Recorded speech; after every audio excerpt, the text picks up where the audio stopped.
बिस्मिल्लाहिर्रहमानिर्रहीम। अस्सलाम वालेकुम गाइस, कैसे हैं आप सब लोग। उम्मीद करती हूँ आप सब लोग खैरियत से होंगे, ठीक होंगे। आज हम बनाएंगे लब्बे शीरी, जो बहुत ही टेस्टी फ्लेवरफुल सी बनती है। अगर आपको मीठा खाना पसंद है तो हफ्ते में इस रेसिपी को ट्राई ज़रूर किया करें।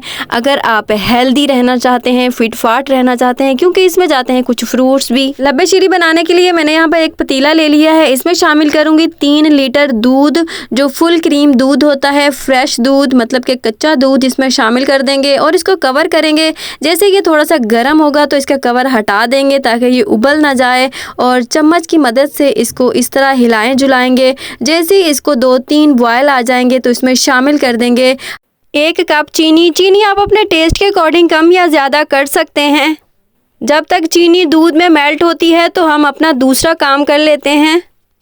कस्टर्ड में मुझे सबसे अच्छी ब्रांड ये लगती है, तो मैंने वनीला फ्लेवर ले लिया है और यहाँ पर मैंने 5 टेबलस्पून एक गिलास में शामिल कर दिए हैं, और 1 कप से थोड़ा सा ज़्यादा मैं इसमें दूध शामिल करूँगी और मैं इसको अच्छे से करूँगी मिक्स। मैंने 5 चम्मच इस तरह पहले मिक्स करके दूध में शामिल कर दिए थे। मैंने फिर मज़ीद इसी तरह सेम प्रोसेस से बनाया था लिक्विड कस्टर्ड। उसके बाद फिर मैंने शामिल कर दिया था दूध में। इस तरह 10 चम्मच इस 3 किलो दूध में गए थे टोटल। चीनी डालने के बाद दूध में 1-2 बॉयल आ चुके हैं। अब हम इसको चम्मच को चलाते हुए कस्टर्ड लिक्विड इसमें शामिल कर देंगे। आपने चम्मच रोक के इसको शामिल नहीं करना, इस तरह चम्मच को चलाते रहना है और ये कस्टर्ड लिक्विड इसमें शामिल कर देना है।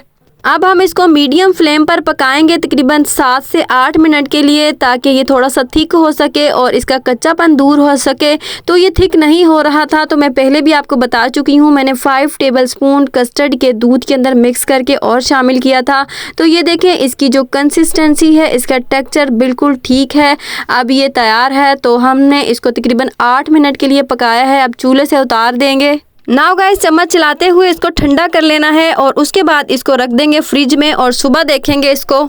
नाउ गाइस, सुबह हो गई है और सबसे पहले जेली बना लेते हैं। तो यहाँ पर मैंने एक पैन लिया है और इसमें शामिल किया है 1 कप पानी, और इसमें शामिल कर देंगे 1 ग्रीन जेली। मैंने उसी ब्रांड की ली है जिस ब्रांड का मैंने कस्टर्ड लिया था। तो इसमें शामिल कर देंगे उबलते हुए पानी में और इसको अच्छे से करेंगे मिक्स। लेकिन आपने 1 कप से पानी कम डालना है, मुझसे ज़्यादा डल गया था तो ये जेली अच्छी नहीं बनी थी।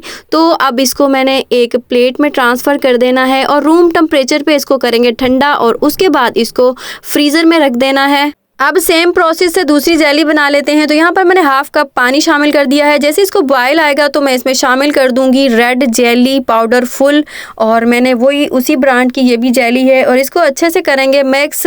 और जैसे ये मिक्स होगी तो हम इसको ट्रांसफ़र कर देंगे एक प्लेट में और रूम टेम्परेचर पे ठंडा करेंगे, और उसके बाद इसको भी हम फ्रीज़ कर लेंगे। जेली बनाते वक्त गाइस आपने पानी हमेशा कम ही लेना है, वरना मेरी तरह ख़राब हो सकती है। और कोई भी चीज़ ख़राब हो जाए तो घबराना नहीं है, आपने मेहनत करते रहना है। पूरी रात गुजर चुकी है, इसको हमने फ्रीज़ कर दिया था और ये देखें ये थोड़ा सा जम सा गया है, ये थोड़ा थिक हो गया है।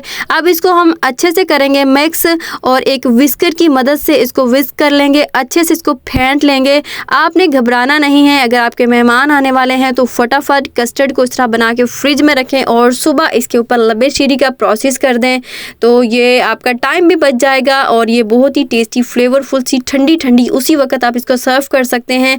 तो इसमें मैंने 1 पैकेट ये क्रीम ली है, जो क्रीम हम फ्रूट चाट वगैरह में भी डालते हैं, खानों में भी डालते हैं, तो वो इसमें शामिल कर देंगे।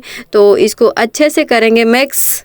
कस्टर्ड पाउडर हो या क्रीम, आप अपनी चॉइस के अकॉर्डिंग किसी भी ब्रांड की ले सकते हैं, नो इशू। तो यहाँ पर हमने इसको अच्छे से मिक्स कर लिया है, अच्छे से फेंट लिया है। मैंने यहाँ पर आधा किलो सेब लिए थे और इस तरह बारीक बारीक काट लिया था, शामिल कर देंगे। और 8 केले थे, इस तरह गोल शेप में काट लिया है, ये भी शामिल कर देंगे। और तकरीबन 1 पाव से थोड़ी सी ज़्यादा सेवइयाँ थी रंगीन वाली, इस तरह बॉयल कर ली थी, वो भी शामिल कर देंगे। हमने जो जेलियाँ बनाई थी वो भी ठंडी हो गई हैं और इस तरह चौकोर में इसकी कटिंग कर लेंगे और उसके बाद ये भी इसमें शामिल कर देंगे। ये देखें ग्रीन वाली जेली अच्छी नहीं बनी, पानी ज़्यादा डल गया था, और रेड वाली भी जेली सेम इसी प्रोसेस से काट लेंगे चौकोर में। तो ये देखें ये कितनी ही ज़बरदस्त ये जेली बनी है। इसमें मैंने पानी उसकी निस्बत कम डाला था, तो ये देखें इसमें शामिल कर देंगे। मेरे पास स्मॉल साइज़ में चमचम है, ये भी मैं 6 पीस शामिल कर दूँगी, और साथ ही पिस्ता और बादाम इस तरह चॉप किया हुआ शामिल कर कर दूंगी और अब इसको अच्छे से करूंगी मिक्स। गाइस आप नट्स और फ्रूट्स अपनी चॉइस के अकॉर्डिंग शामिल कर सकते हैं, ज़्यादा या कम, और जो भी आपको पसंद हो आप इसमें शामिल करके खा सकते हैं। इसका जायका और ज़्यादा इन्हेंस होता है और ये बहुत ही टेस्टी फ्लेवरफुल सी ये लबे शीरी बनती है। ये देखें गाइस, इसकी लुक चेक करें कितनी ज़बरदस्त लग रही है। खाने में तो ये बहुत ही ज़्यादा टेस्टी फ्लेवरफुल सी ये लबे शीरी बनती है। तो गाइस इस रेसिपी को ट्राई ज़रूर कीजिएगा और मुझे फीडबैक दीजिएगा कि आपकी ये लबे शीरी, आपकी ये रेसिपी कैसी बनी।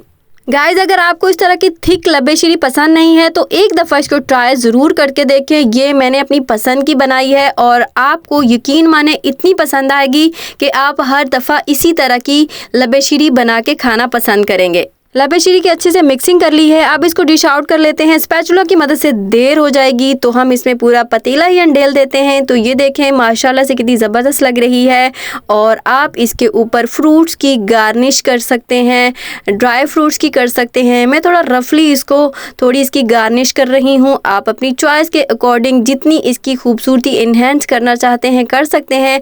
तो मैंने थोड़े से केले और चमचम लगाए हैं और थोड़े से ड्राई फ्रूट्स इस तरह साइड पे लगा दूंगी और फिर इसके ऊपर मैं थोड़ी सी जेली भी लगा दूंगी इसकी खूबसूरती इन्हेंस करने के लिए। लेकिन मैंने इसको थोड़ा रफली ही मैंने इसको इस तरह डेकोरेट किया था, इसकी गार्निश की थी, लेकिन आप अपनी चॉइस के अकॉर्डिंग कर सकते हैं। आप मेरी वीडियो को कहाँ से वॉच कर रहे होते हैं प्लीज़ अपनी प्रेजेंस दिया करें कमेंट बॉक्स में और अपने प्यारे प्यारे नाम लिख के सेंड किया करें। गाइज मैं आपसे हमेशा कहती हूँ कि आपको बाहर की मार्केट की कोई भी चीज़ पसंद होती है तो आप घर पे ही बनाया करें, घर पे ही ट्राई किया करें। एक दफ़ा ख़राब होगी, 2 दफ़ा, 3 दफ़ा, कभी ना कभी तो सही बन ही जाएगी। तो आपको पता होता है आपने कौन सा मटेरियल यूज़ किया है, कौन सा ऑयल यूज़ किया है, साफ़ शफाफ हाथों से बनाई है, जरासीम से पाक है। आप अपनी हेल्दी लाइफ जिएं और बाहर की चीज़ों को अवॉइड करें। अगर मेरी वीडियो को देखते देखते यहाँ तक पहुँच गए हैं तो please like, share and subscribe कर दें और बेल आइकन पर भी क्लिक कर लें ताकि मेरी आने वाली वीडियो सबसे पहले आपको मिल सके। इसके साथ ही गाइस इजाज़त चाहूँगी, दुआओं में याद रखिएगा और अपना बहुत सारा ख्याल रखिएगा। अब मिलेंगे एक न्यू मज़ेदार रेसिपी के साथ, तब तक के लिए अल्लाह हाफिज़।